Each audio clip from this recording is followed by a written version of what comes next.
Hi everyone, it's Michelle here. Today I'm going to be showing you how I'm creating a really fun and colorful rainbow birthday card because it's been really gloomy and cold outside, so I just wanted to make something that was really colorful and happy.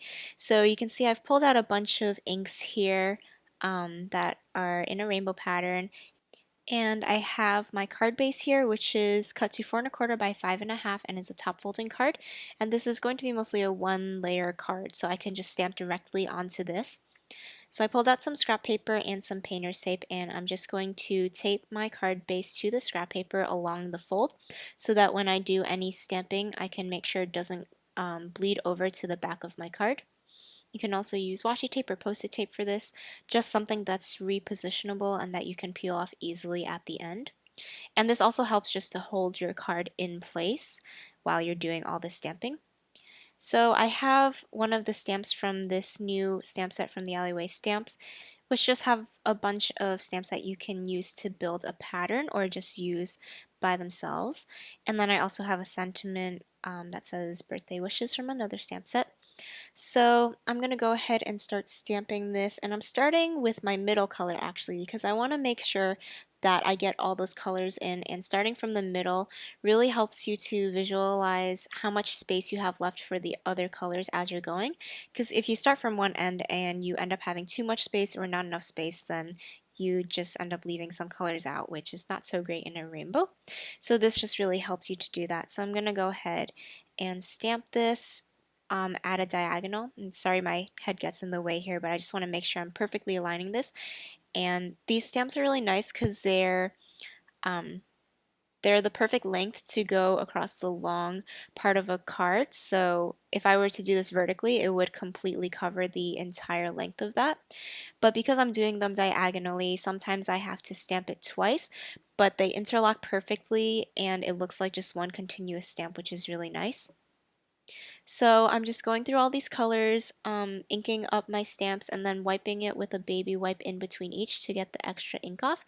And sometimes I also use my scrap paper to make sure that there's no extra ink on there. Because sometimes even if you wipe it off, there's ink left over. So I just want to make sure the colors don't bleed into each other. Now I'm pulling out a black dye ink to stamp my sentiment. This is a perfect sentiment for this technique. You want one that's about the same width as the stamp you're using. So this one just happens to be perfect for me. And I'm stamping this in black so that the boldness of the black will really stand out against the colors. And I stamped it along the same diagonal, and we're going to be doing some really simple masking here just so that the arrows don't overlap into that sentiment and it looks like it was really intentional that you left space around it. So first I'm inking up my stamp in the next color. And I'm just using a simple post-it to mask this off. You can also just use a normal piece of paper, but I wanted to make sure it would stay in place. And I masked it off just so that I would have a straight edge where those arrows end. And then I'm going to do the same thing on the other side of this sentiment. So it looks like it's continuous, but where the sentiment is, it's masked off. So when I pull this off, you can see how it has that nice hard edge there. And since this is the perfect width, I can just keep going on to the next color, and it'll just leave that perfect space.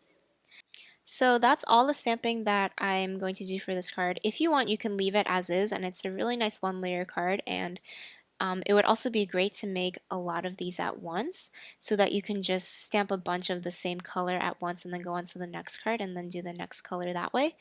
But to add a little bit more dimension and some embellishment to this card, I pulled out a bunch of enamel dots that I have from Freckled Fawn, and I love that they come in these sets that have coordinated colors. And since I have one for each color group, I can just go ahead and pull a couple of them off and just find the color that it matches with to create this rainbow effect. And this just creates a little bit of dimension, but not too much, so it's still pretty much a one-layer card, but it just adds something a little bit different to that. You could also do the same thing with sequins if you have those to create a very similar effect. Just whatever you have on hand that's like a small embellishment that comes in a lot of colors. So you can see how just by using a few simple stamps and your inks you can create a really colorful and fun card. And the enamel dots just give it a little bit of dimension, which you can see in this photo. Thank you guys so much for watching. This is actually going to be my last video for the alleyway stamps, so if you want to stay in touch, make sure to subscribe to my channel, and you can also connect with me on Instagram and Pinterest. I really hope that I'll see you guys around, and I'll see you again soon.